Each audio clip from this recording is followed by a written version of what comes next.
Y'all better buy the book. Yeah, I came to get the books actually. So. Okay, good. Well, it's over there. Please join me in welcoming our esteemed speakers.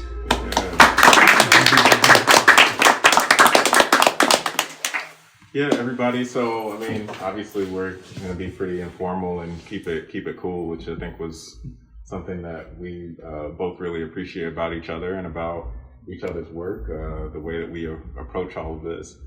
But my dear friend Kiki is one of, I think, the most inspiring thinkers that I know.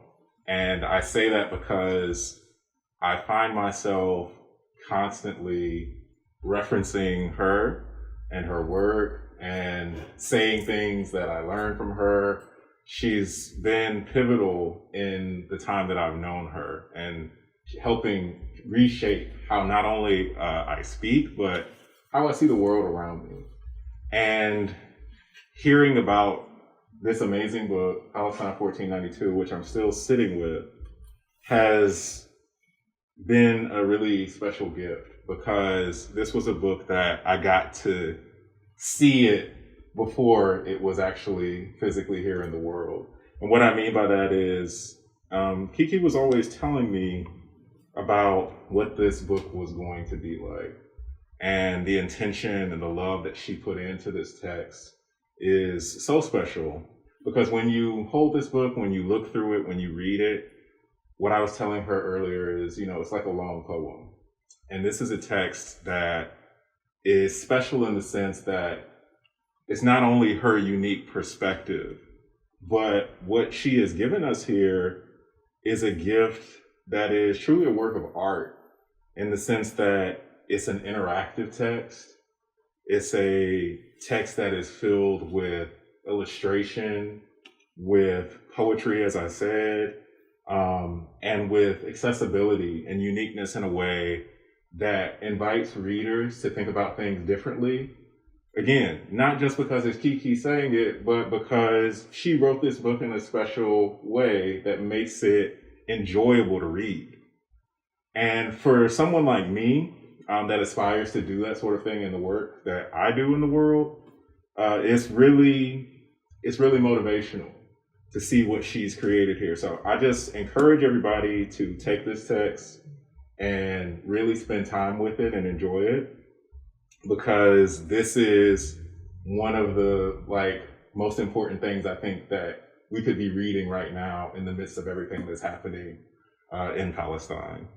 This amazing text. So I'm just really honored to be in conversation with you about this and to celebrate you tonight and this evening. And yeah, we're gonna have a great conversation, and let's just all give a round of applause for Thank you so much, William. Thank you to Andrew. Thank you to Community Books and to all of you here. I want to say before I begin something about William is that when his first book came out, and then of course his subsequent book as a geographer, especially the next book, The Nation on the Map, which is here next to mine, which I think go really well together. I was so happy to know that someone like him existed and was talking about these issues, like how the world really is truly messed up. And I found a lot of hope in that, because then it allowed me, along with others who say that, like that allows me to imagine something else. Like it gives me permission rather than try to work within it. So much gratitude. William's work shows up in the book a little bit. So I wanted just to, I think the way that we're going to set it up, right, is I'll just present just a little bit of the art in the book for about 15 minutes, and then we'll just have a conversation, and then we'll have a bigger conversation, if that works. Welcome. Do you want the light to the screen? Oh, that'd be a great idea. Yeah. Thanks, Glenn. Thank you. Yeah, and it's a book that I spent 6 years writing. And I lived in Palestine. I'm a trained as a geographer. I did a doctorate in geography at UNC Chapel Hill, and I graduated in 2012. And my whole dissertation was trying to figure out how Palestine got its borders, because when we do a lot of awareness for Palestine, we are constantly using maps. And I already have like a suspicion about borders coming from an undocumented family who's crossed many borders. And so initially I was going to do my doctoral research out on the Mexico-Guatemala border, which is the border that cut my ancestral Maya community in two, and that my parents had to cross before reaching the United States. And while I was there, I was also looking for the Zapatistas, because I had just learned about them and was so inspired that there's still a Maya rebel army, right? The Maya resistance that has not put down their weapons, and that they're still in resistance, and they had so many lessons. So I was looking for them and I couldn't find them. It was summer 2006. I had just backpacked Palestine and Jordan, Lebanon, Syria, Egypt 6 months before, just out of curiosity, not really knowing a lot, just knowing for sure that the media, the mainstream media, is lying. The war in Iraq had just exploded a couple of years back. And so I wanted to go for myself because I was realizing that the world was a lie, but I didn't know really how to understand it. So I had then 6 months later, I went to the Mexico-Guatemala border to get started on my dissertation, and looking for the Zapatistas, and I couldn't find them. Nobody wanted to tell me about them, or nobody could. And while I was there, Israel launched a war on Lebanon, bombing the Beirut airport, summer of 2006. And I just saw that the news was covering it very differently in Spanish versus in English, where in Spanish, we were getting a lot of context, even in CNN. CNN in Espanol had a professor give like a whole hour-long historical lecture beginning in 1948, whereas like CNN in English like begins history like that morning or the day before, right? And so it was one of those things that like it just made me truly realize how much the world is a lie. And I feel like a lot of folks have undergone that, and since October 7th, seeing social media say one reality and then the mainstream news say another reality. And so I'm really hoping that this book can help folks with their process. It is a very personal book, and I didn't intend it to be. I'm a political theorist and analyst, and usually you speak very removed from the situation in third person, and I thought that that's the kind of book I was going to write. But I ended up losing a fight to a Palestinian friend who said, I have to write it in the I, in the first person, because I was there, and I need to share what I witnessed. And they were right, and sometimes it is good to lose a fight. And here I want to just show the cover. The cover is centered on the Maya world with a Maya compass here that orients at the top east, which is when we do ceremony in the Maya tradition, we begin by facing east, and then we go to west, and then we go to south, and then north. So 4 cardinal directions, but there's more. There's also blue and green in the middle, so that's for the sky and the earth. And then there's a 7th cardinal direction, which is you, which is us in community. So we're in the world, we're not outside the world. And a really big critique that I have in the book that I learned in my critical cartography training was how the colonial world has been mapped. The world has been mapped since colonialism as if humans are separate from it, looking above, cutting the land up as if it were an object to be given away, right? And so like with the Maya compass, it's on the front because I want to insist we're in the world, we're part of the land. We can't be removed from it. And so to treat the land as property does not make sense in that cosmovision. So I also want to show this map, which is also in the book. It is a very old, a medieval world map from a European perspective that has East also at the top, the Orient with Asia at the top, Europe, Africa, Europe over next to Africa. Even though Europe is not a continent, Europeans have wanted to separate themselves and act as if they were a continent, putting themselves side by side in a negative way to Africa. And then with Asia, which is closer to, from the European perspective, right, to heaven, because that's where the Holy Land is. And notice that under Asia, Europe, or Europa and Africa, there are the names Sem, Aphith, and Ham, which are biblical names. And these names were, I believe, added more recently to this map, like in the 18th, 19th century, as race science was growing. And these names are the names of the biblical flood hero Noah, his sons who populated, according to the story, the 3 continents. And Africa had the son Ham, and according to this perspective, Ham was the cursed son, and therefore Africa is cursed, like from the European perspective. So it's a very anti-Black perspective. And also notice Sem, this is where the word Semitic comes from, the line of Sem, right? And so when Europeans start calling Jews in Europe Semites, it's to say that they do not belong in Europe, they belong in Asia. They're Semites, which means, of course, Palestinians are Semites too. Arabs are Semites. So that phrase is a really interesting one to think about from that perspective. It comes from a cosmovision that is also very anti-Black. After 1492, shortly after, this is less than 100 years later, the world map of Europe continued to have these 3 continents, but now notice that north is at the top. And we have Europe, Asia, and Africa as a clover, and in the middle is Jerusalem. The center of the world is Jerusalem. So that Europe calls itself the West because it's west of Jerusalem. And notice on the bottom left-hand corner, there's a blob labeled America, right, the New World, which didn't fit in the biblical geography, in the European cosmovision of these 3 neat continents. And so it's over there as a blob.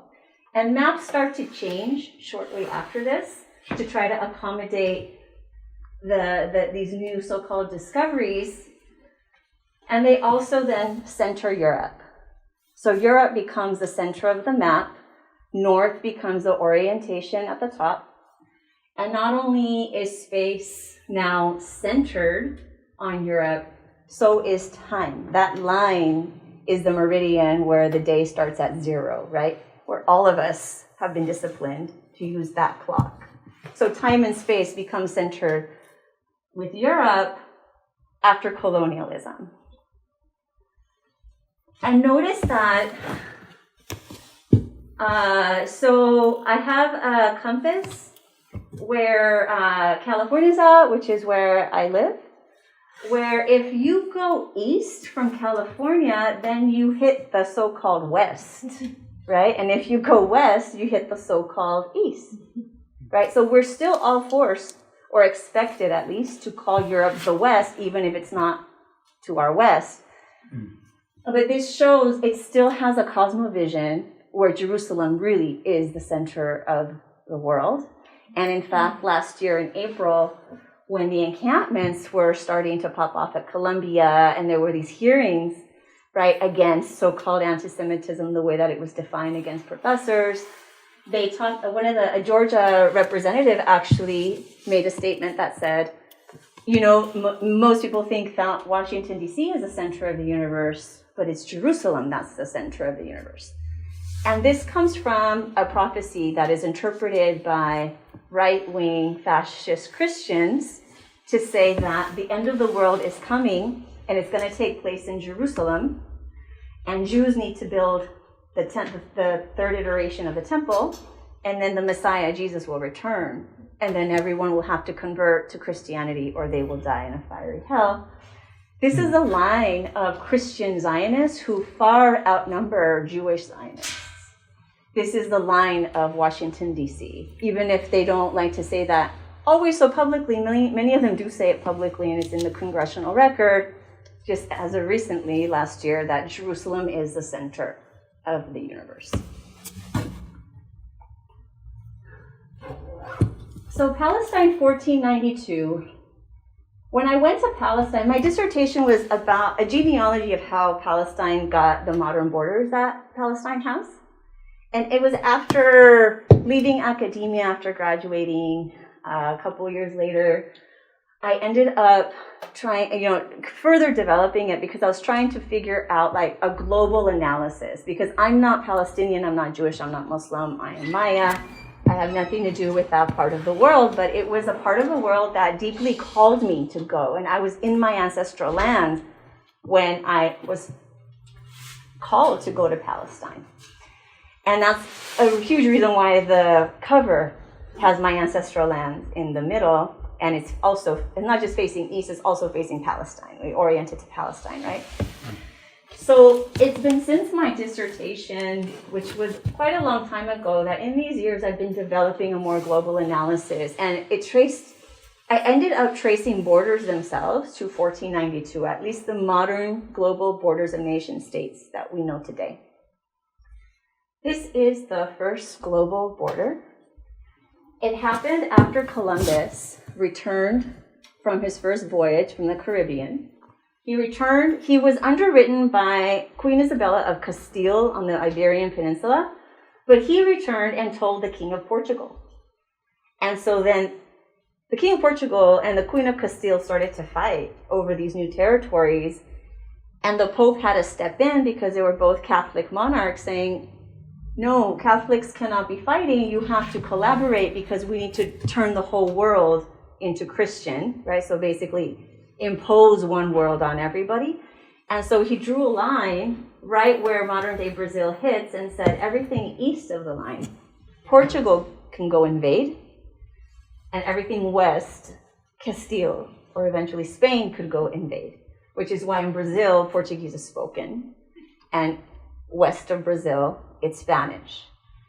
And notice there's so many languages, but now everyone is forced to speak a European language in these lands. And it's a testament to how one world has been attempted to be imposed on these lands, which look like book burnings, forced conversions, Inquisition, which had actually already happened in Europe among Europeans themselves, with the Inquisition that also exploded in 1492 on the Iberian Peninsula.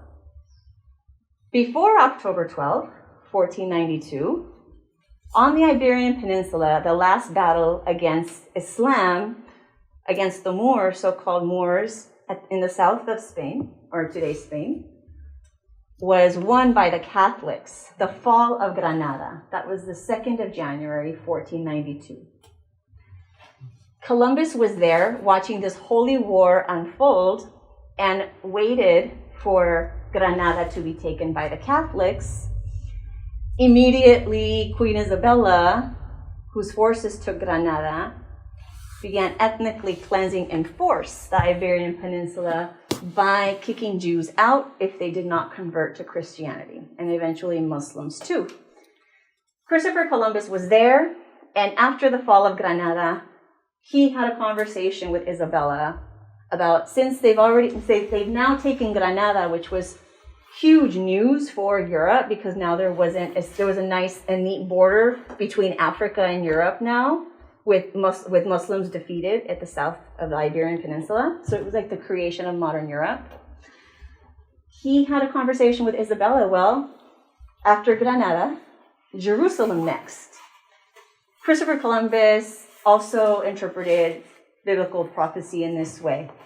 He believed that the world was going to end in 155 years. He wrote a book called the Book of Prophecies, El Libro de las Profecías, where he said that there were several things that needed to happen before the Messiah could return.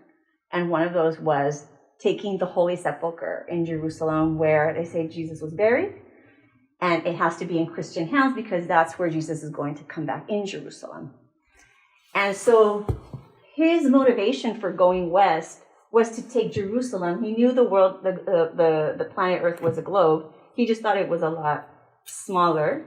And he couldn't go west because he couldn't go east because Islam was in the east. The Ottoman Empire had just taken Constantinople in 1453, which was the last capital of the Roman Empire. And so this was the end of an era of the Roman Empire. And just a couple decades later, the Catholics then take Granada. So it was like a huge feat for the Catholics. And so now they wanted to take Jerusalem, but they had to go the opposite way. Of course, he didn't know what he was going to find. So when I found that piece out, the book was already called Palestine 1492 because I was making the connection to October 12th. And then I learned about Columbus's prophecies in Jerusalem, and I realized that the book was already written. I just needed to highlight Palestine 1492 was written on January 2nd, 1492, not October 12th. And so those two dates are really important for the making of modern Europe. This line becomes the line that is understood as the first global border, the Treaty of Tordesillas in 1494. And from there, again, this line is so that the invaders do not fight, right? So that they can impose one world on everyone and they themselves don't fight. There is no consent asked from anyone living there, from the land, from below, right? It's from those above, the oppressors above, who are going to oppress others. And so after this line, we continue getting this global logic, and Abiyayala gets these cuts known as viceroyalties. So the viceroyalty of New Spain, the viceroyalty of Peru, and viceroyalty, even Granada has a presence here. And again, and these are between European forces, and these lines, these borders, are so that they don't fight each other. These borders end up becoming the nation states of Mexico, of the United States, of Peru, right, of Chile, Brazil. Today's borders, today's nation states continue to be contracts between the rulers above so that they do not fight, so that they can control space as if it were a container that is homogeneous and they have the right to do whatever they want without any interference from the outside. They can destroy the land if they want. They can extract from the land with no interference. That is international relations. And that is the function of borders. After this, we get this boomeranging back to Europe, this logic, and we start then getting this idea of cutting up Europe into borders. This is around the Peace of Westphalia in 1648, which is like the beginning of international law, international relations, meaning that there are these agreements internally now to Europe among the rulers so that they don't fight. The Holy Roman Empire is there. You know how like we hear about Hitler's Third Reich? The First Reich was the Holy Roman Empire. The Second Reich was the state of Germany, which was created in 1871, so-called unified. By calling it unified, and also Italy in the 1870s was unified as a nation state, that meant that difference was annihilated for this idea of the nation. The nation had to be in agreement, speak the same language, have the same history and the culture, especially after the French Revolution in 1789 had overthrown the monarchy. And now the people want to rule, but they have the problem over defining who are the people. Well, it's the nation. Well, who's the nation? It's French. Well, who's French, right? Jews end up not being French, right? A lot of people don't end up fitting. And then there has to be one language, one variety of French that needs to be, or one variety of Italian, right? And so a lot of languages and a lot of worlds become extinguished. Even though many still continue to exist, it's really important to recognize that in Europe, Europe has an above and a below. There's still a Europe in resistance, even if that resistance is weak, but it still does exist. And so we start getting the idea that the world should be cut up into nation states eventually.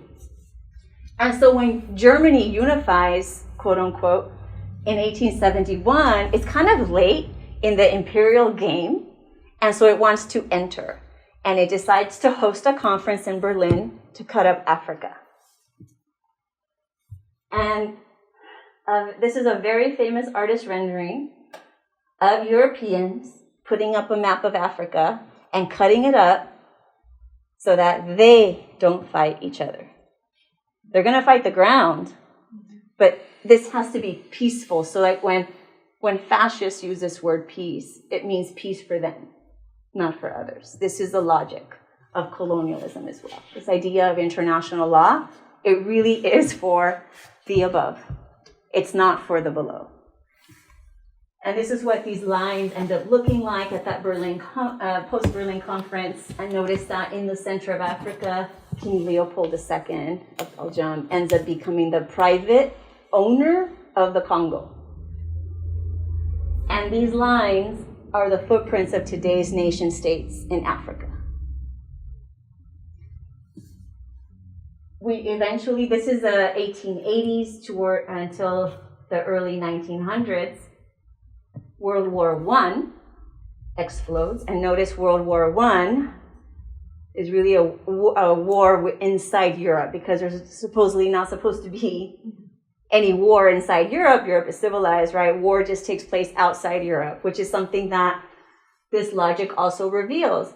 Again, borders are for those peaceful arrangements up above, but the foundation is war. And so when that war seeps up to the above with Europe, now it becomes a world war, right? Although the first truly world war was 1492.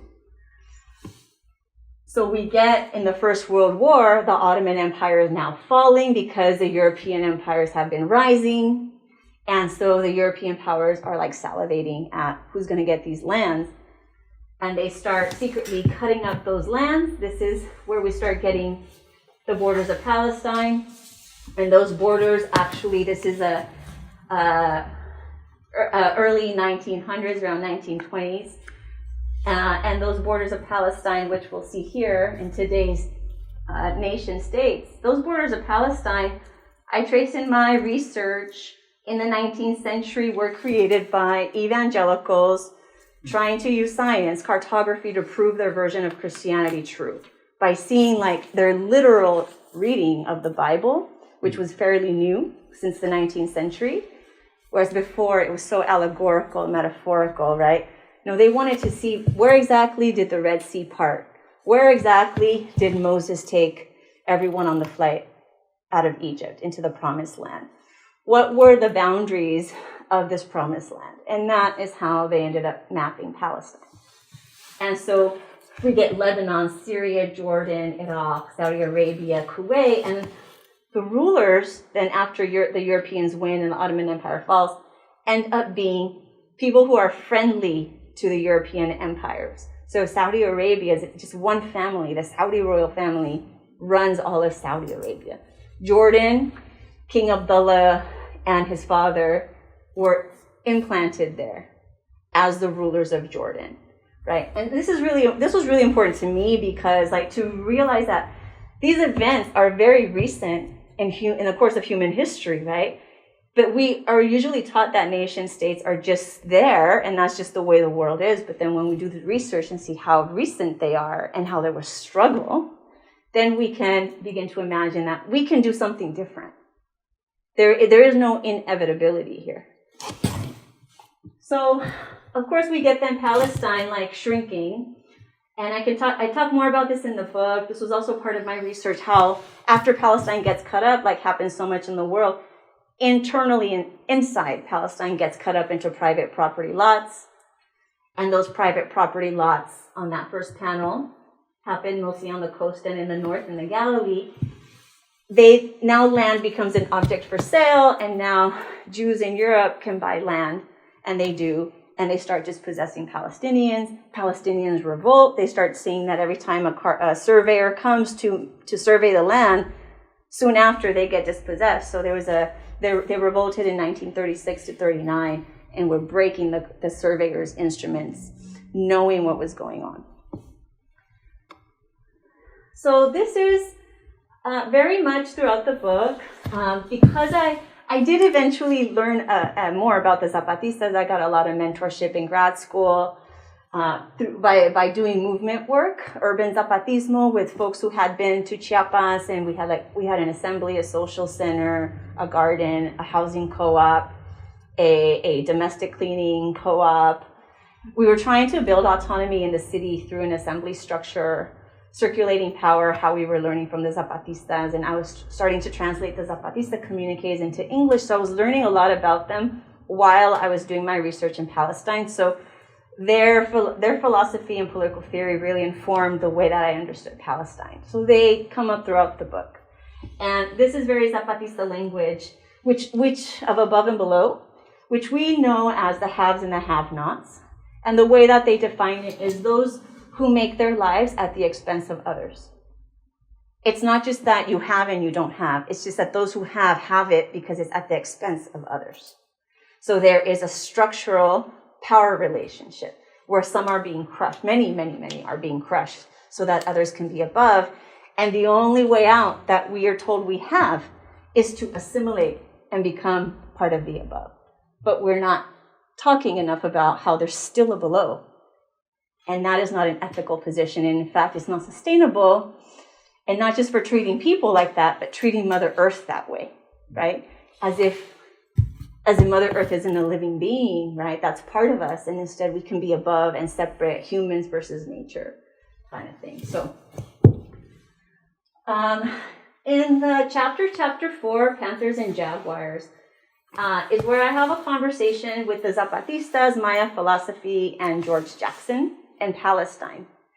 And I just want to show the opening quote. It's from a communique when the Zapatistas rose up in 1994, is when the whole world learned about them. The Mexican government was trying to delegitimize them and called their spokesperson, Subcomandante Insurgente Marcos, gay in order to delegitimize him. And Marcos wrote back, yes, Marcos is gay. Marcos is gay in San Francisco, Black in South Africa, an Asian in Europe, a Chicano in San Isidro, an anarchist in Spain, a Palestinian in Israel, a Maya Indian in the streets of San Cristobal, a Jew in Germany, a Gypsy in Poland, a Mohawk in Quebec, a pacifist in Bosnia, a single woman on the metro at 10 p.m., a peasant without land, a gang member in the slums, an unemployed worker, an unhappy student, and of course, a Zapatista in the mountains.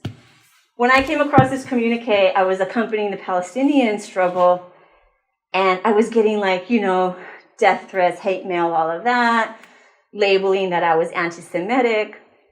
And this communique really helped me because notice that it says a Palestinian in Israel and a Jew in Germany, which adds context to the identity. These identities are the context of the below, right? A Jew in Palestine is not the below.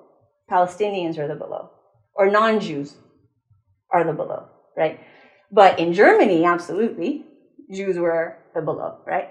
And a Palestinian in Israel, same. So it made me recognize the importance of context and that there is no one identity that is forever the oppressor or forever the oppressed. That these identities can shift from above and below according to struggle, to context. And I also then, in this chapter, talk about how I lost a fight to George Jackson. Again, sometimes it's really good to lose a fight. And I lost a fight to him in his definition of fascism. In his book, Blood in My Eye, he theorizes fascism. And this is the last book I read before I moved to Palestine. I was reading a lot about the Black radical tradition in the months before. And my body reacted in a defensive way when I read its most advanced form is here in America. And he was writing in 1971. And this book got him killed days later after the manuscript was submitted.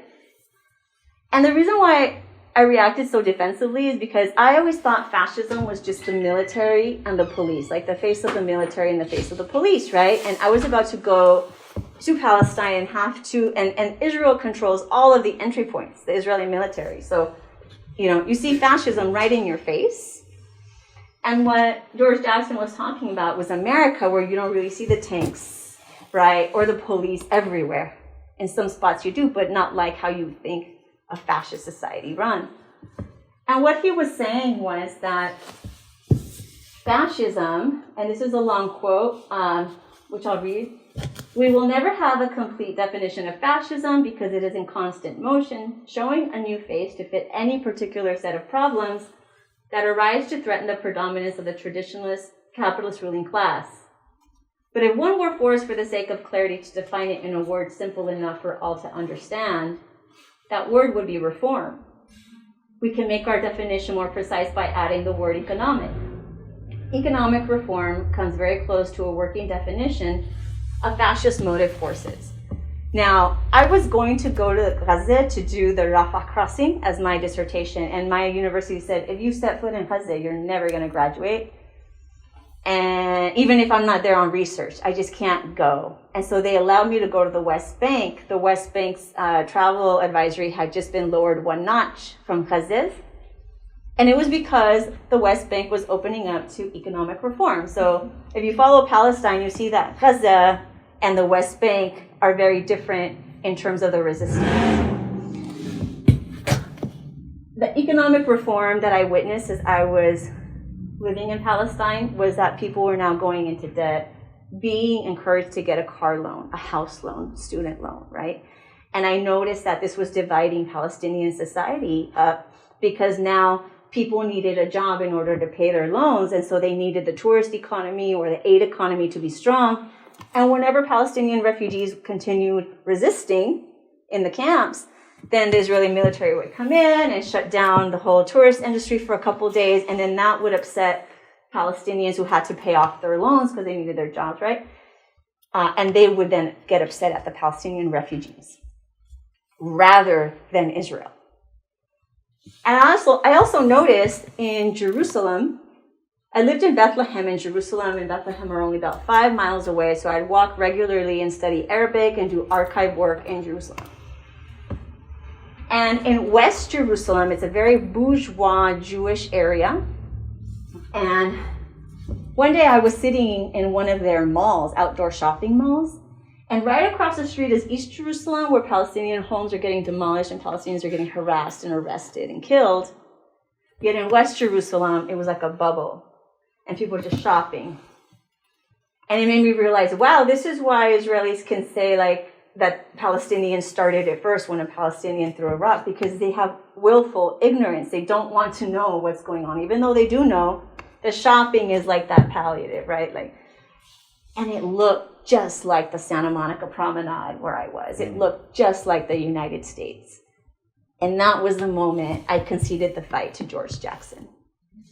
It is most advanced in America because America, the United States, was created in the same way as Israel is being created, right? And we don't even have consciousness of that in the United States. At least Israelis have some, right? Even if they try to shop away their worries. And so I started to realize advanced fascism is when you don't even need the tanks and the police anymore because you're willingly participating in it, which was starting to happen within the West Bank. But it wasn't until I saw it in Jerusalem where I was like, wow, yes, George Jackson was onto something here.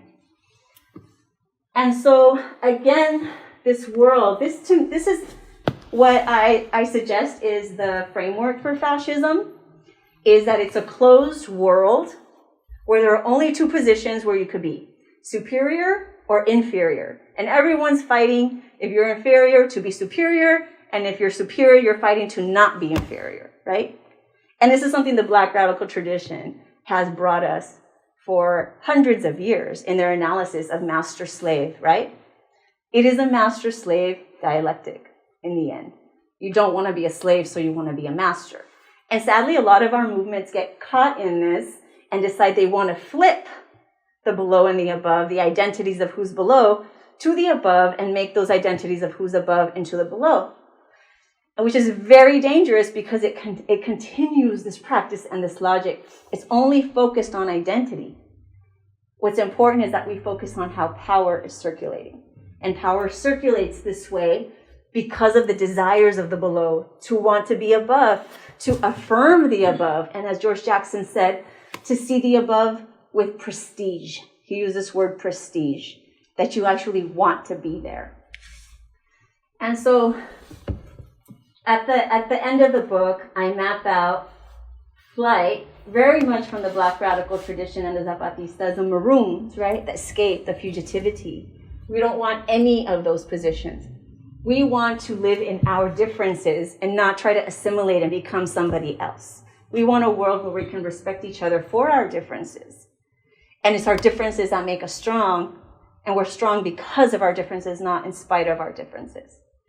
So all of this is in the book, and I tried to keep the chapters a bit short so that they can be read in that way, if one would like to. So I'll leave it there just for now, and maybe we can be in conversation. And I'd love to hear what you have to say, William, because we've had conversations about fascism, and I learned from William so much about the depth of the thinking, especially with Black elders and Black anarchists. And I think that at this moment, this is something that is on our mind a lot. Like it's something that I feel like we need to take into account, like how is it that the left has failed, right? How have our movements been crushed and destroyed, and how can we learn from that in a way that, of course, gives a lot of grace and also wants to hold us responsible, because the next generation cannot continue facing this. Like, what are we going to do today so that the next generation can face other problems, not the same ones that we keep on facing? Because as George Jackson put it, it keeps changing its face. The Zapatistas also put it that way. They call it the capitalist hydra, the beast that has many faces. You focus on the face, you chop off the head, another head grows, usually one to your desires. And so then you can't recognize that it's still a problem because you haven't killed the beast. You've only cut off the head, right? And hydra doesn't have to be a negative or a positive. Like resistance can also be a many-headed hydra, as we've learned from other movements, and Peter Linebaug's book by that title, yeah. But I thought I think it's a very useful framework because it also doesn't center any identity. In the book, I talk about how Malcolm X's theorizations of whiteness right before his death, where he was understanding from his travels in Africa especially, that there's a difference between white adjective, just as a description, and white, I'm the boss. And in the United States, those are put together, and so we need to split them apart so that nobody's the boss of anybody. And we can just be all our beautiful, different adjectives. I'll leave it at that.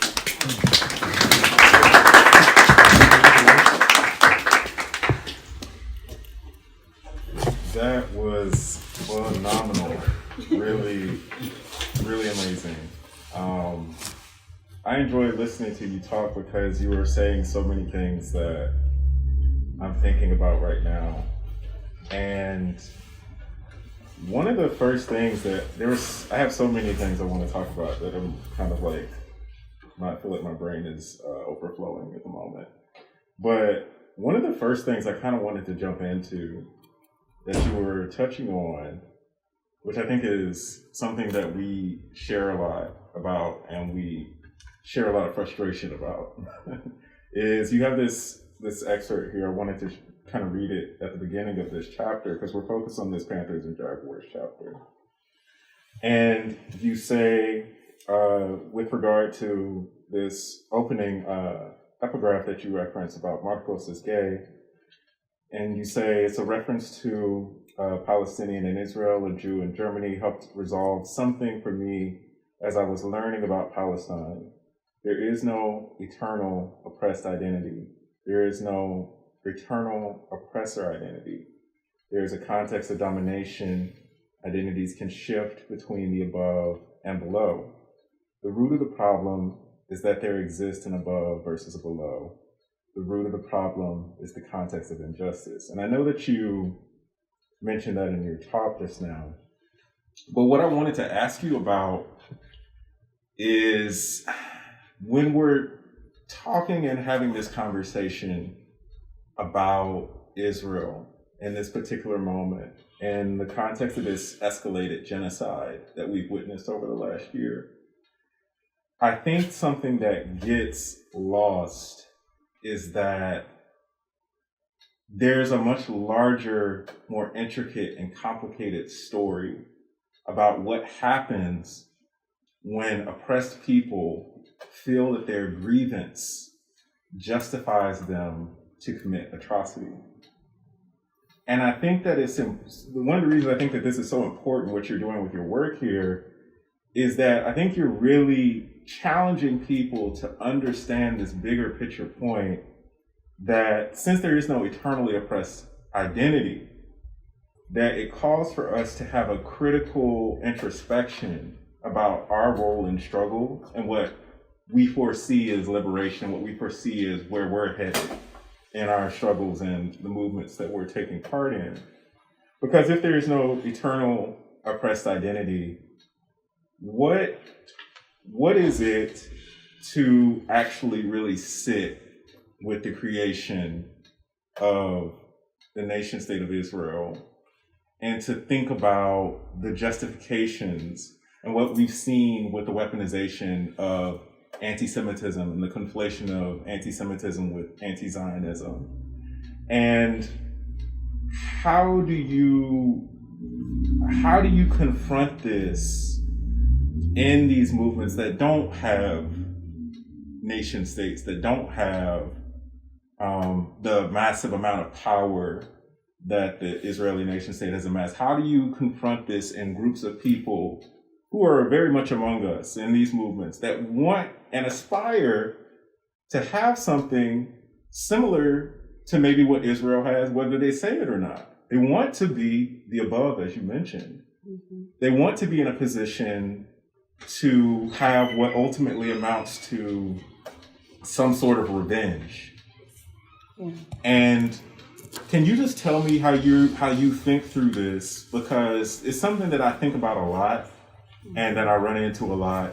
There's a really pervasive problem amongst like left groups and factions of the left and people who are young radicals who their vision of liberation is having and amassing oppressive power that can then be used against oppressors. Yeah. And I'll just say, like, for example, the way that this is sort of romanticized by people like, maybe just thinking about the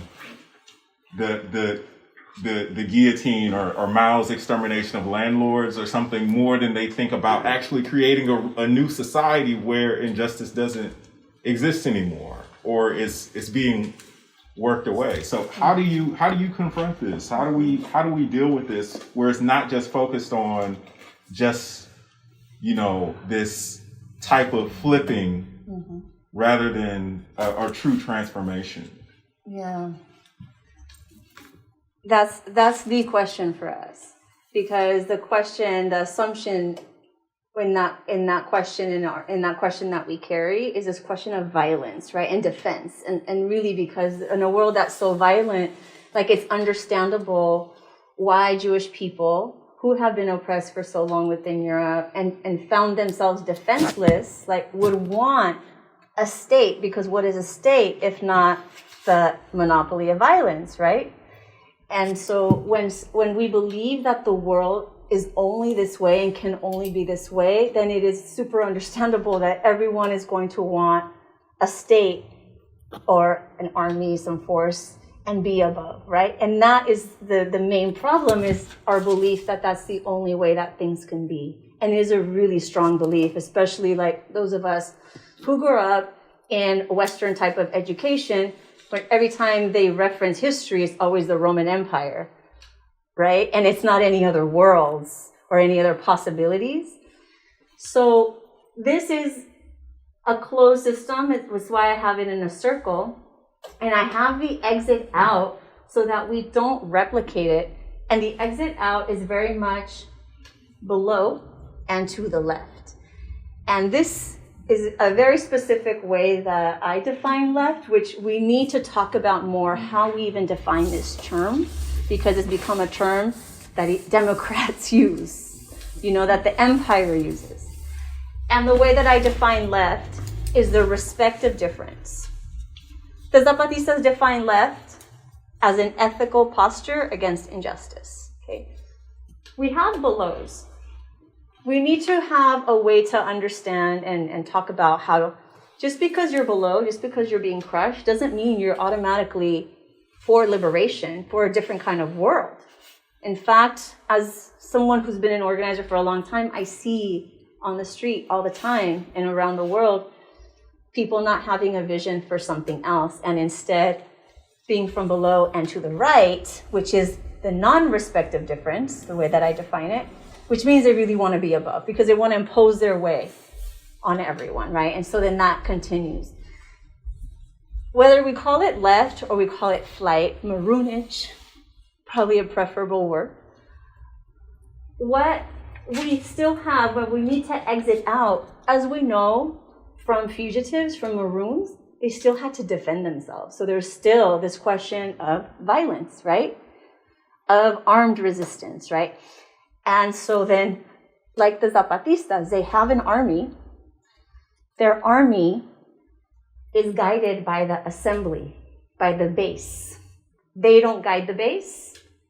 The base guides the army. And they haven't fired a shot since 1994, but they have not put down their weapons because they know they might need to fire a shot, right?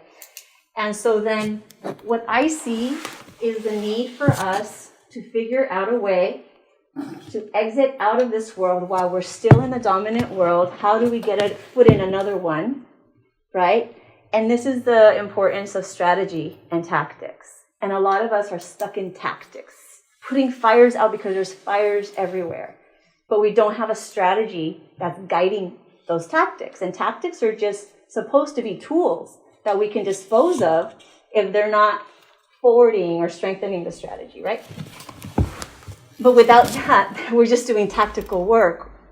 And the strategy that we're falling into is the dominant strategy of above and below. So how do we have a foot in the dominant world that is so predicated on a nation state, right? On the legitimate use of violence and monopoly of violence, while we're creating this other world where we're trying to escape. We still need to defend ourselves, right? But the energy of defending ourselves can't be the energy that is superior or greater than the energy of the creation of the other world, right? And so that's why it's so important to be able to understand how energy flows, how power flows, how our own everyday life is the revolutionary subject. That's what I found from George Jackson, is that I found hope in his words, because if fascism is more advanced when it hits us here in our hearts, that is actually where we have the most control, right? Especially if we don't have an army, right? And so then everyday life is like this revolutionary subject. And so then in order to understand that we can create another world, we do need to be realistic. The dominant world still exists. So how are we going to tactically move in there to do maybe resource extraction or harm reduction or some kind of subversion or inspiration, right? But not stay there. Like everything we do in that dominant world, we're doing it to create this other world. But that is really difficult because that dominant world is seductive. This is like what, in the book I talk about the devil. The devil is empire. The devil is seductive. This is the advanced fascism. George Jackson, I believe, was talking about consumerism, right? Distractions, those kinds of things.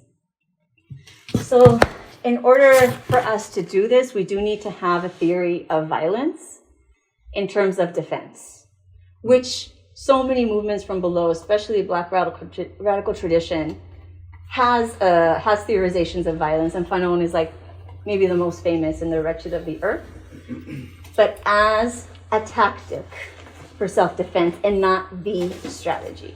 Because if violence is the strategy, then it's just going to continue flipping above and below, as far as I see it, I think.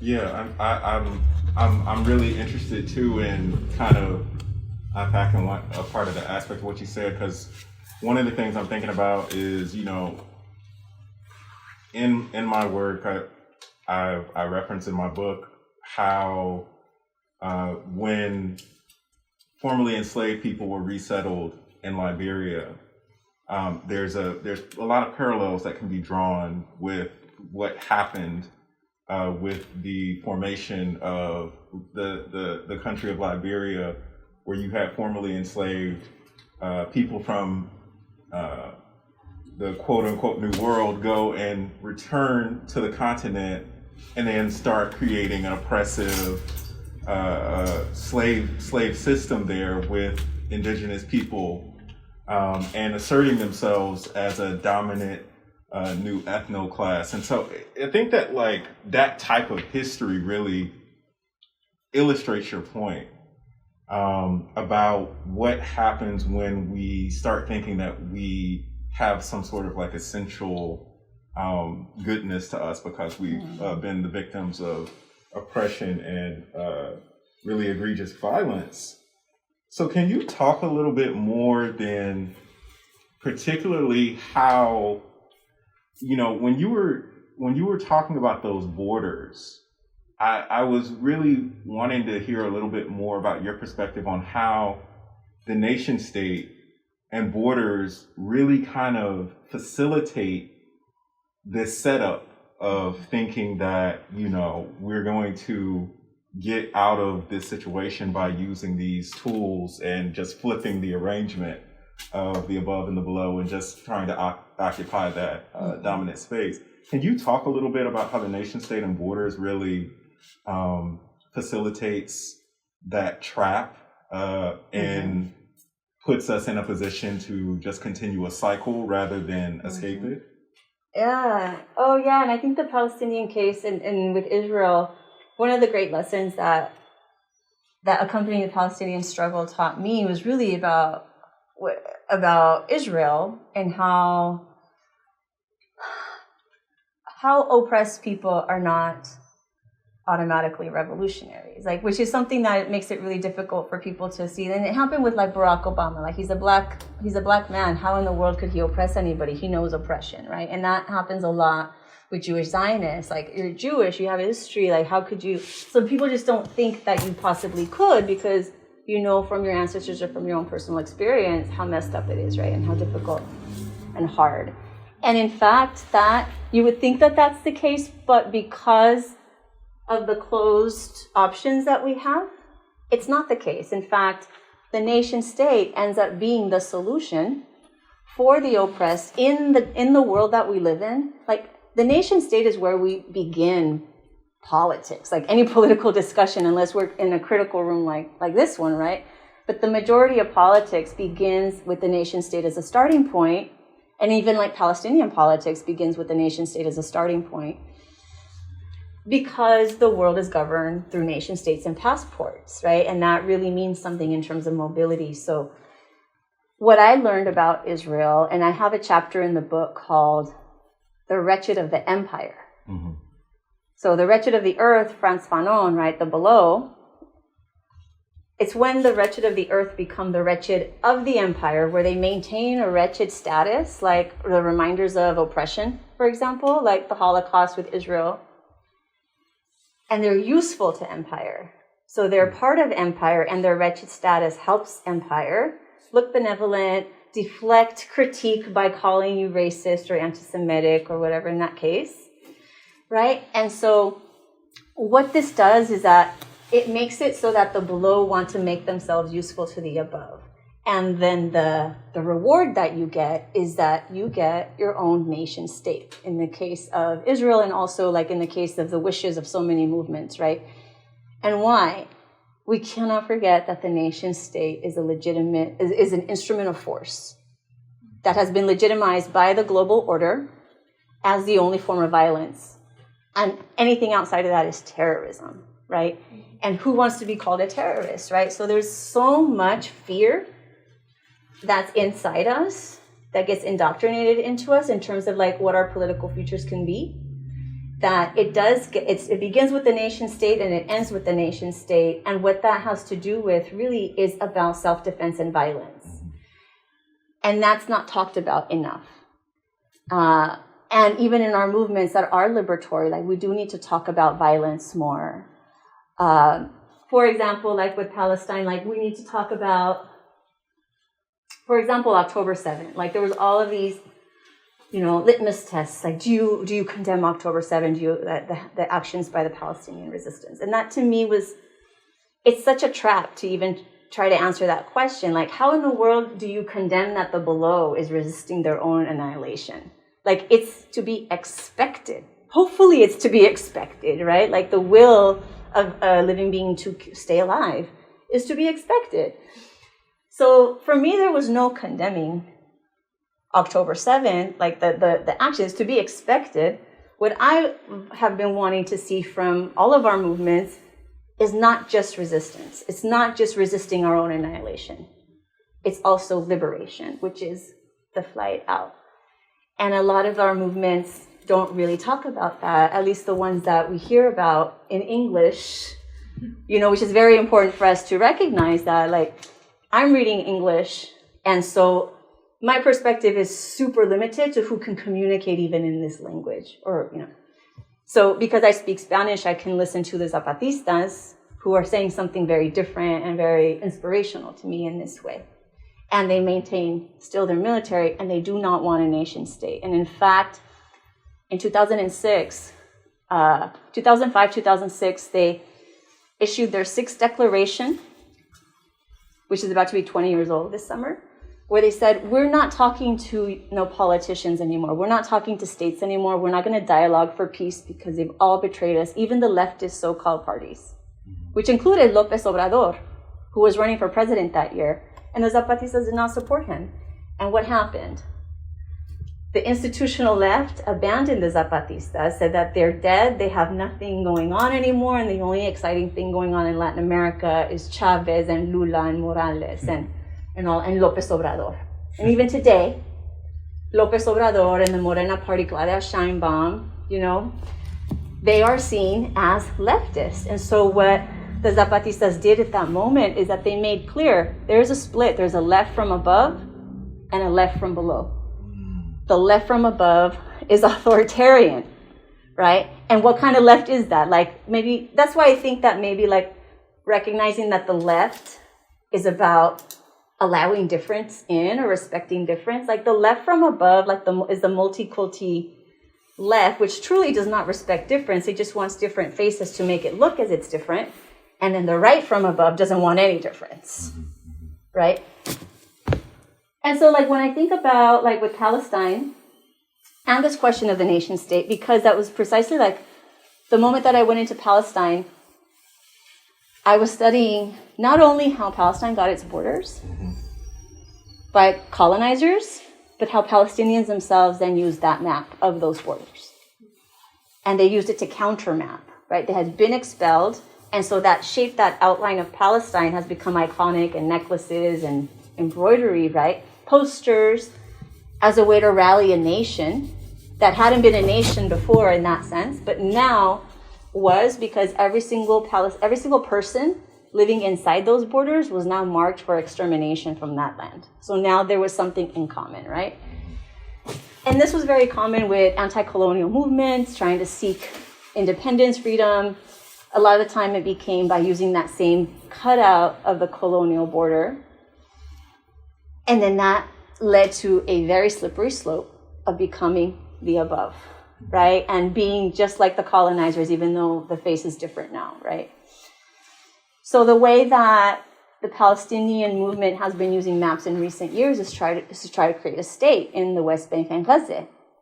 And so what that has done since Oslo, the peace process in 1993 forward, is that it shifted power away from the popular, from the everyday Palestinians. Like the first Intifada was very emblematic of everyday life being the revolutionary subject, for lack of a better term.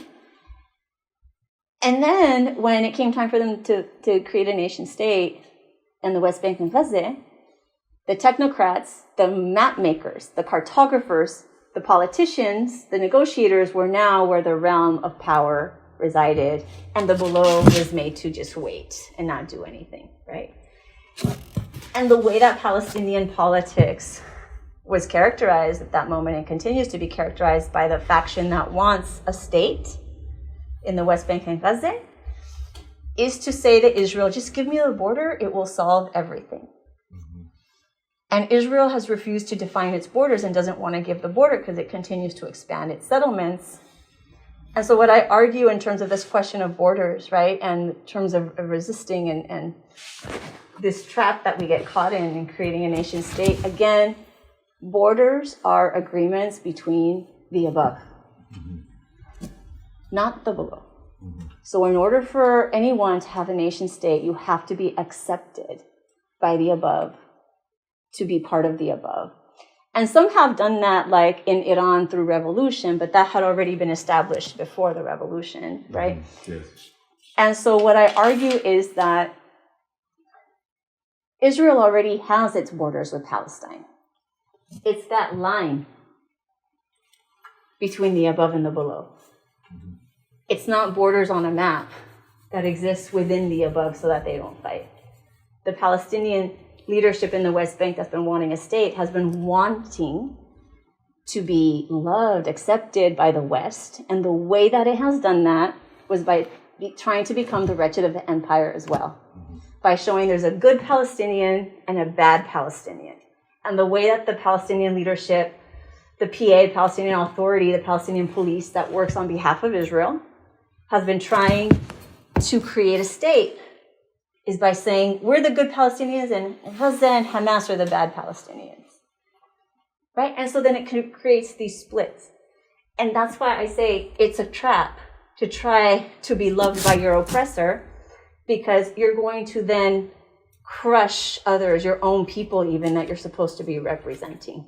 There's like no way out of this trap within the nation state system that I can find, precisely because there are two cuts. There are the borders that exist only within the realm of the above, and then the greater cut between the above and the below of who can even be allowed to participate in this world of nation states. And I want to try to I have so many thoughts in my head right now. I want to try to bring this full circle to ask you about kind of some things that are happening around us right now. But just thinking about, your mentioning of the fact that, when you were looking at George Jackson and thinking about the most advanced form of fascism, looking at the United States, and just looking at the history of fear and how this country has taken shape through settler colonialism, expansion through slavery, manifest destiny. I think a really interesting thing, too, to bring into consideration here is the U.S. Origin story and mythology of the development of this country, because when we think about the origin story of the Pilgrims and their flight from oppression, there really is, there's actual oppression there. The actual disenfranchisement that they were experiencing in Europe and coming to, again, the quote unquote New World to try to establish themselves. Though we know this resulted in, some of the worst crimes committed in history that we know, there is something that I think is really deep about the fact that you had this group of people who thought, because we have experienced this oppression in Europe and because we have been alienated, we can do whatever we want when we get over here. And we're justified by God. And we walk among that legacy and that history every day, just existing in this country. And I'm thinking about it in the current context of everything that's going on with this current administration right now. Because I didn't even plan to ask you about this, but I thought about it when you were talking. I want to know what you think about this, all in the context of everything that's kind of happened, particularly between the United States and Mexico and Canada, because this is an unprecedented moment. And the tensions between the United States and Mexico and Canada are bubbling into something that I don't think many people around the world could have foreseen. And these countries that have traditionally been at least allies in theory, right? Because, obviously when you think about something like NAFTA, that's not anything you would do to your friend. Or when you think about the ways that this relationship functions when in terms of empire between the United States and Canada and Mexico.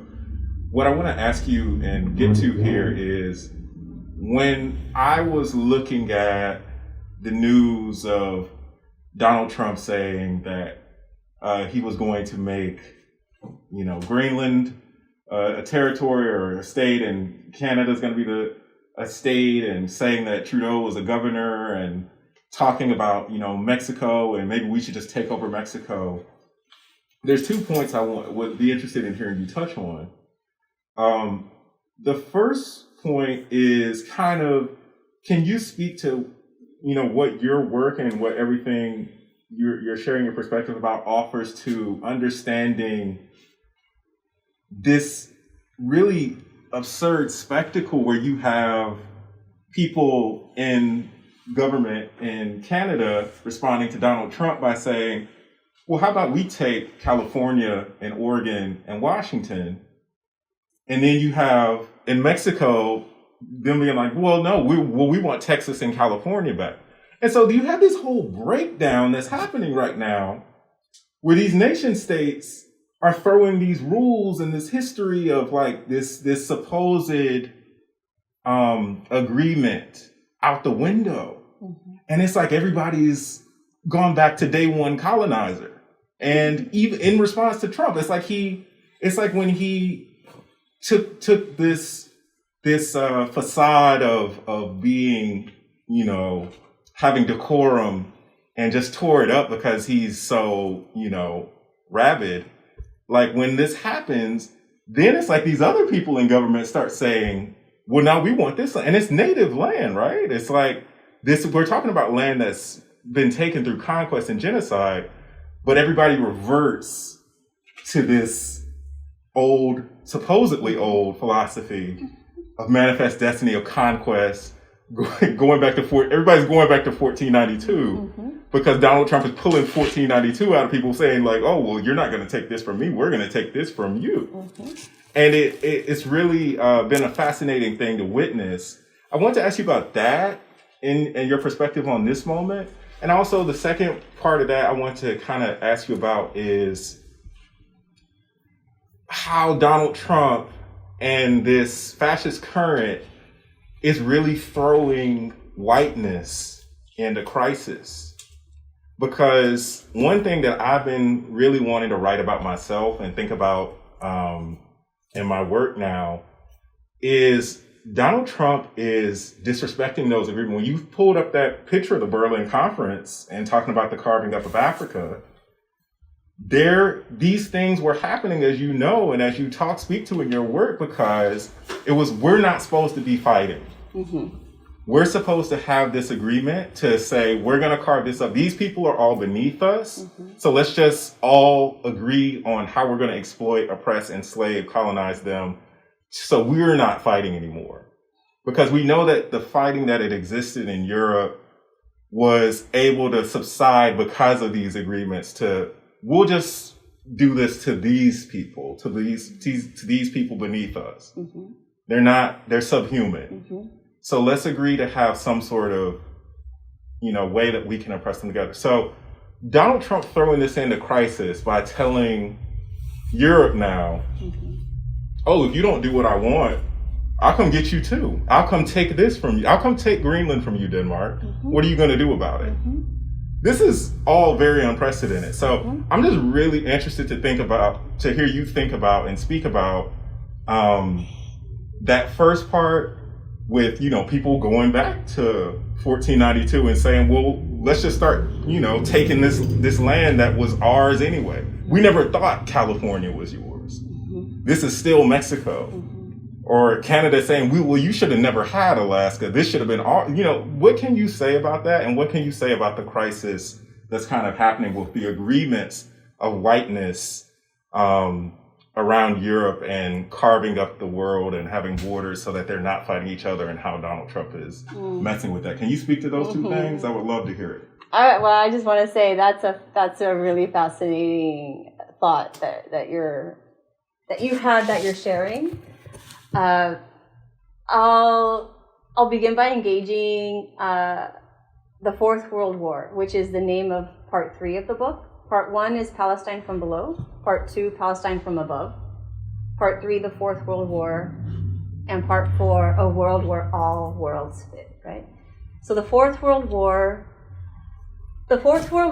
is a Zapatista theorization of the state of the world since the Soviet Union fell, with globalization, which was like the big buzzword in the 90s, with the Soviet Union falling in the early 90s.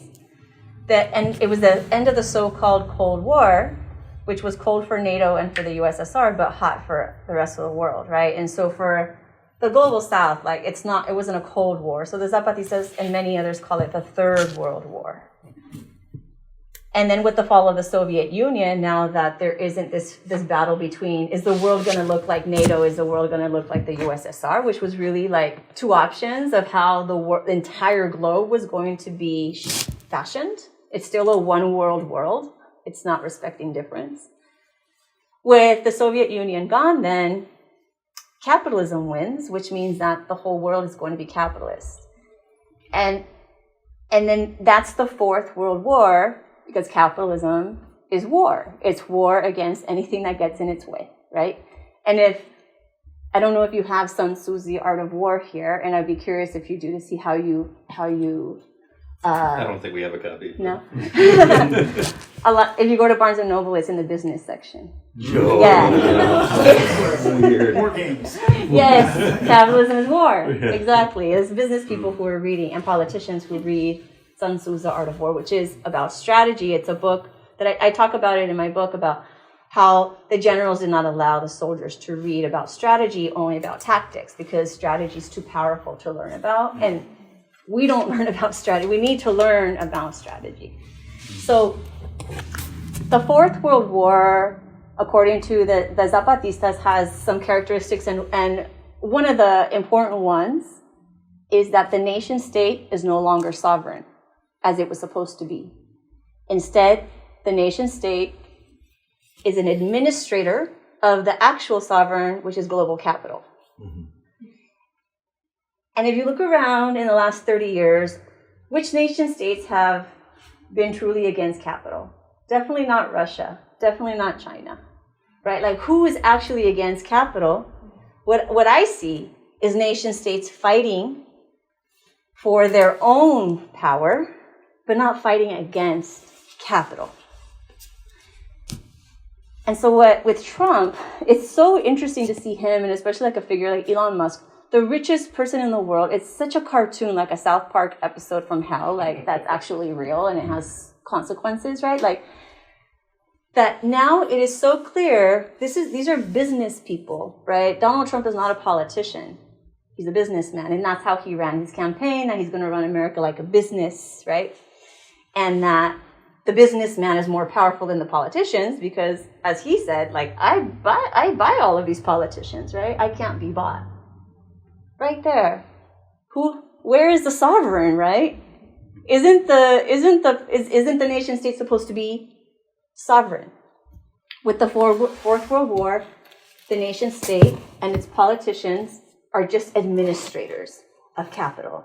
So what I see is that they're fighting over that administration, which is still like the nation still continues to be a really important piece discursively. Not in reality, because not everybody fits into this idea of the nation. And Mexico, for example, who has so many indigenous peoples who still speak their languages and live their world, are not understood as part of this nation. And that's always been the case in the last 500 years. Like when the Zapatistas in 2021 went to Europe, they had to get passports, and the Mexican government didn't recognize them because they didn't have their birth certificate just the way that normally, right? And so they call them extemporaneous. So what I say, like with Donald Trump, and I want to continue thinking about it more, particularly this piece about like Mexico trying to like grab Texas back, or Canada trying to get the West Coast, right? Like they're not respecting these agreements, right? The borders as agreements so that you don't fight. And I think that the piece of Donald Trump, and of course Elon Musk, is that they don't respect these agreements because for them, it's not about the nation state, it's about capital, right? And the nation states are just mini plantations in a world of a global plantation. So I feel like that could be a helpful way to try to understand the moment in terms of what the role of the nation state is now. Because what we've seen in the last 30 years under what's called neoliberalism, sovereignty shifts away from the nation state, goes to global capital, and the nation state is then tasked with austerity, cutting education, which now we're getting the Department of Education cut. It really is like a cartoon. It's really surreal, right? You cut education, you cut healthcare, right? He wants to cut Social Security. So all social services get cut under neoliberalism by the nation state. And then those resources go to policing to create a good business climate, which means protecting private property and continuing to kick people off the land for extractivism, right? For mining, for all of that. And so land continues to be understood as an object, and the people there are really not necessary.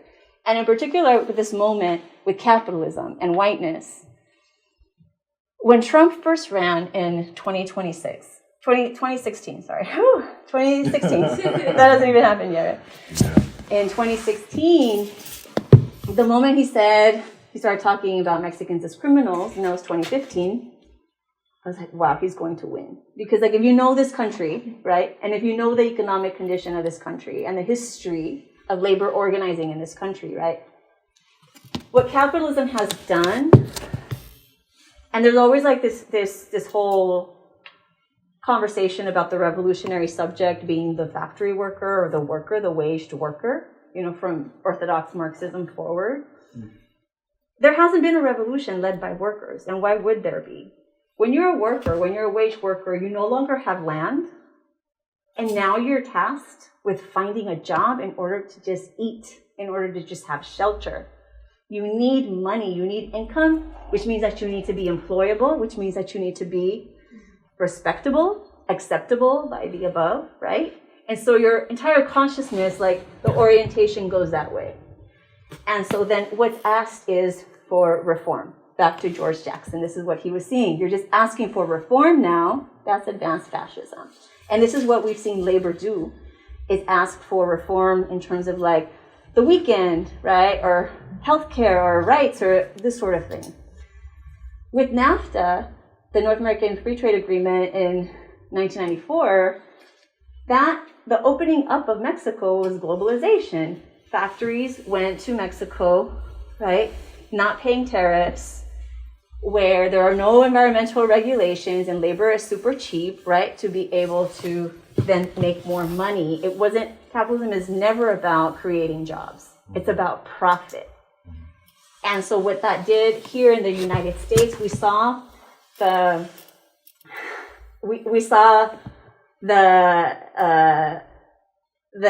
lifestyle of white America kind of decline, especially like the working class, right? And this is like why like we get Bernie and Trump at the same time, and a lot of their constituents were similar in that Trump and Bernie were both talking about the economy. It's that Trump was blaming immigrants and Muslims, right? And Bernie was blaming the billionaires, right?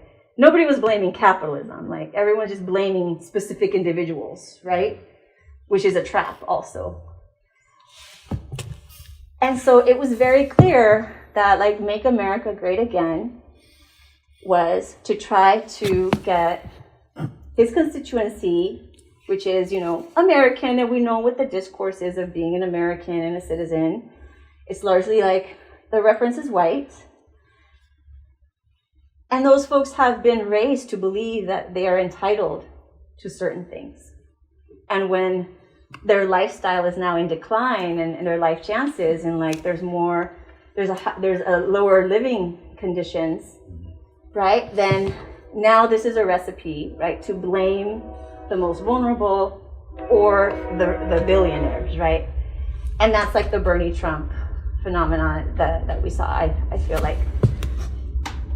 So what we're getting, I think, is that whiteness, and David Roediger in Whiteness Studies wrote this book called The Wages of Whiteness, which he gets from Du Bois.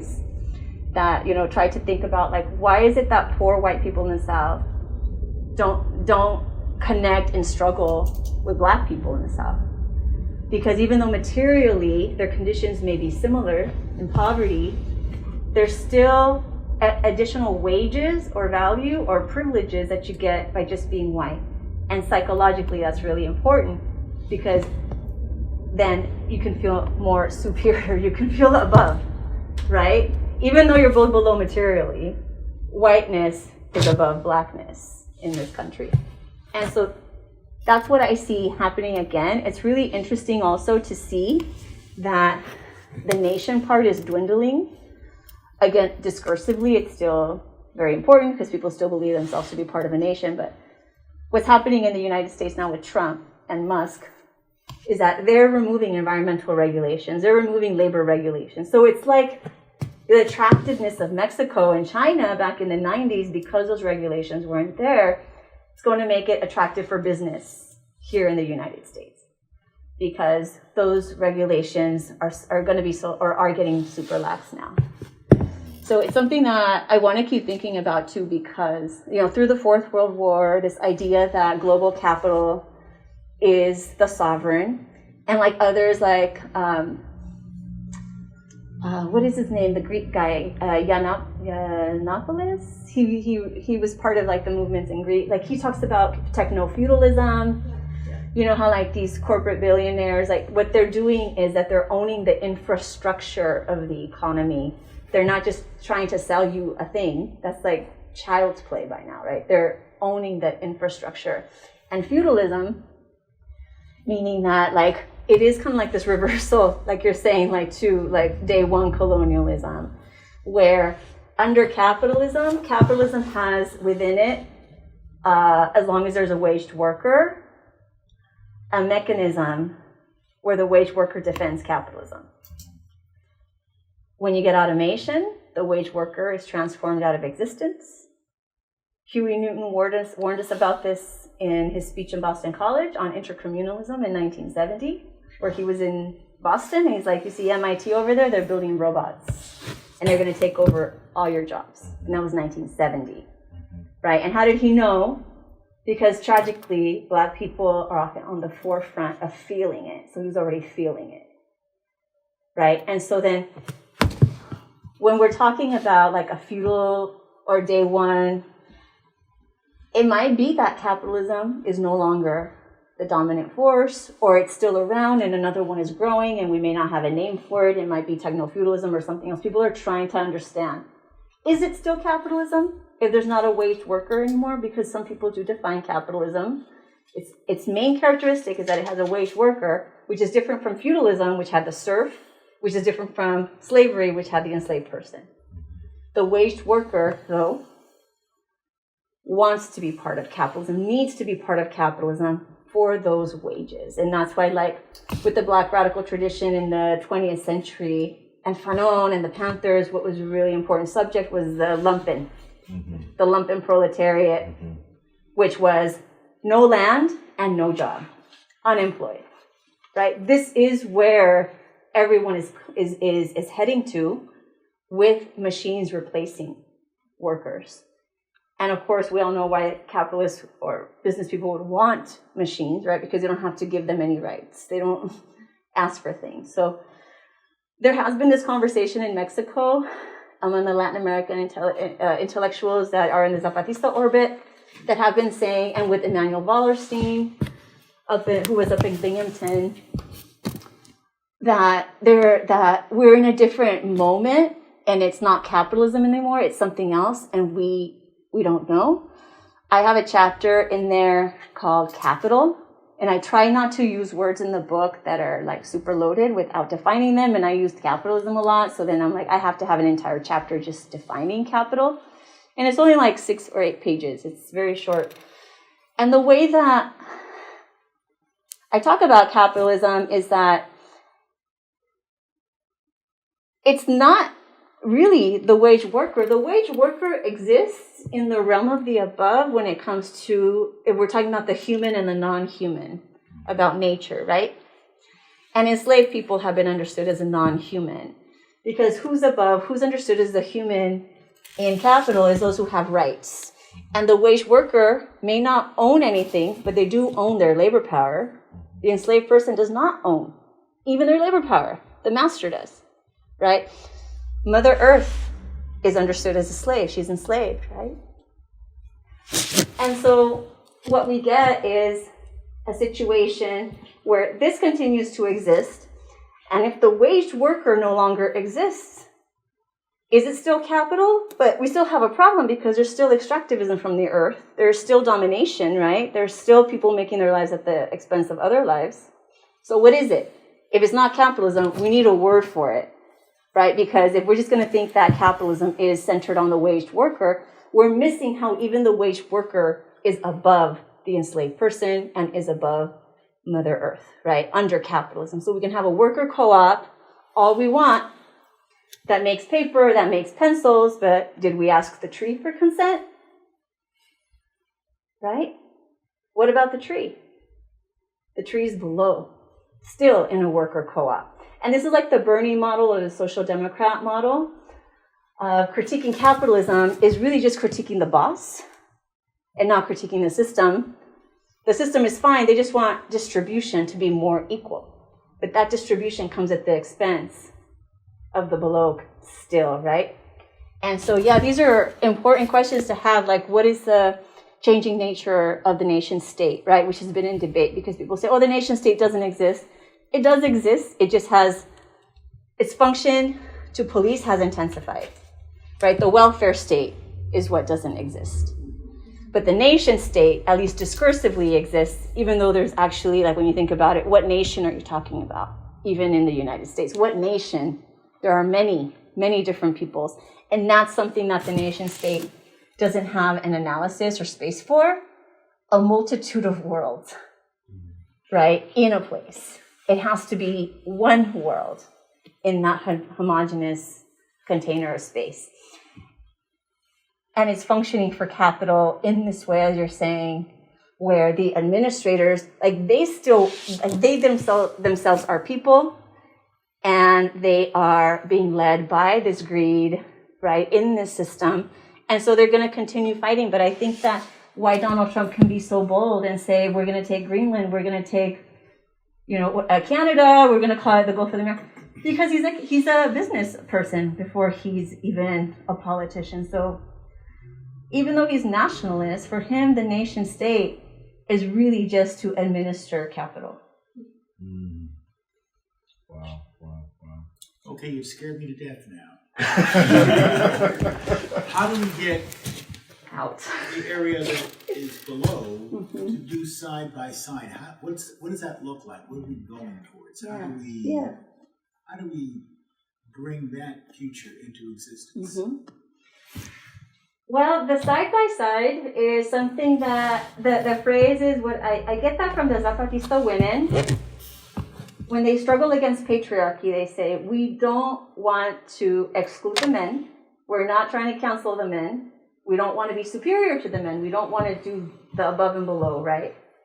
We want to be side-by-side as the women that we are. We don't want to become, you know how like liberal feminism is about making women just as oppressive as men under patriarchy? Like, they don't want to do that. They want to do away with this. And what's really key about this is that the above and the below has a standard. So, for example, the Zapatista women say, we are equal because we are different. And when we think about equality, the way that we're raised to think about equality, it's largely through citizenship, right? And in order to be a citizen, you have to meet certain criteria. So there's a standard for rights. The moment we create a standard for rights, we have created inequality. So what if we just assume equality and not have a standard, right? And so when I think that, like, to answer your question, like with everyday life, if we think about all the times that we rank each other in terms of standards, that recreates the above and the below. Anytime that we recognize each other as different and our gifts are all different, and if we can get a formation of all of our different superpowers where we are, where, and everyone go do their thing. And I do a lot of popular education, and something that I use is the X-Men films to talk about how the mutants, if you haven't seen them, it's about mutants and have different powers. And they're superheroes, but they're not just a singular superhero. Like when they work together, like one can open a portal, so another one can go into the past, Wolverine, which is like a terrible, terrible trip that only he can survive because his power is to rejuvenate, right? But he can't open portals. So it's something like that, like side by side is recognizing our differences are our power rather than setting a standard for power, setting a standard for belonging. Well, it's recognizing and valuing the differences leads to a more cooperative model for side-by-side model. Then, quite literally, we need to elect more women to Congress. I don't know. Well, I think... Because at least when we have more women in Congress, or want more women in any level in business, they at least have a perspective. It seems to be a little bit more cooperative than this winner-take-all, I'm going to dominate you. It might. What we've seen with women politicians is that they still have to play the game. And it's really difficult to change it up because there's rankings. So for example, in Congress, there's rankings in terms of junior or senior senator, right? Anytime we see rankings, and sadly, we learn these from when we're children and we go to school and we get ranked as A, B, C, D, F students, right? We learn that the world and difference functions through ranking rather than we're just all different types of learners. And the school structure is for one type of learner, maybe, right? It's not for everybody. And so that's what I mean about like this above below is so dominant in just the way that we move, like beauty standards, for example, that's a standard, right? We can't see the beauty in everybody when there's a standard. Like it immediately creates inequality, right? We can see the beauty in everybody when we understand the beauty of biodiversity, which is like the law of Mother Earth, life, right, is biodiversity, whether it's seeds, whether it's human beings, right? So if we can get to a culture that recognizes that we are different and we all have superpowers and we all have super weaknesses, right? And that maybe what we can do with raising children and education and raising ourselves, and this is what happens in the Mayan world, in the Zapatista world, is that every child is understood as having their own gifts, and the community exists to allow that child to develop their gifts for the community, as different as they are. And that's how the Zapatista women can say we are equal because we are different. And so it is everyday life. I feel like that we need to organize in, and the good news is that that's where we have the most influence. Everybody give Kiki a round of applause.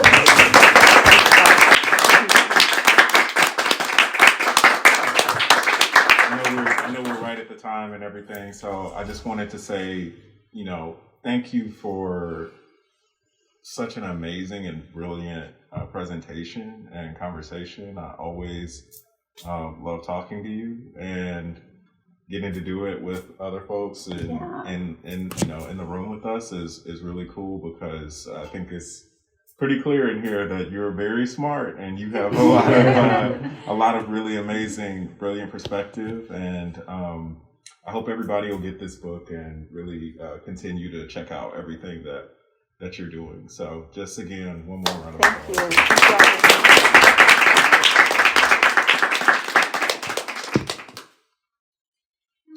I'm happy to stick around if you want to chat a little bit. Yeah, thank you again. If I stuck you with a Sharpie, would you be willing to sign? Yeah, totally. Yeah.